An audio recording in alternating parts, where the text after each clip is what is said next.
Hey, what's up? Isa ka rin pa sa nagkakapeng katulad ko na hindi mapakali sa motor niya habang tinitingnan niya. Samahan niyo ako mag-brake. May Shopee na dumating. Lalagay lang tayo ng bolts today. CVT. Palit ng brake pads. Okay, lahat yun hindi ko alam YouTube ko lang yun kapag hindi gumana. O dasal-dasal na lang nun guys. Palakasan na lang ng guardian angel. Kala mo naman, alam ko yung ginagawa ko So ayan, nag-grind lang ako dyan kasi hindi kasya yung bolt sa side mirror ko. Helmet nga ako dyan kasi baka mamay ma-final destination ako. Next stop is pinalitan ko agad yung brake pads. Todo ayos ako ng motor ngayon kasi may lakad kami nila Jonas, Marcos and Axel. Ride kami dyan sa malapit lang kaya make sure na maayos yung brake pads ko. Naman magbe-banking kami.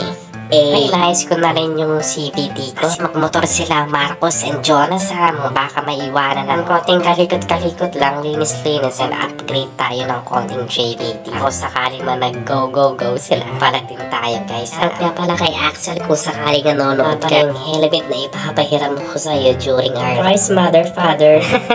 Ayun guys, ilang minuto bago ang sakuna. Charot pala sa inyo mga parikoya. Hit like and subscribe for part 2. Thanks for watching guys.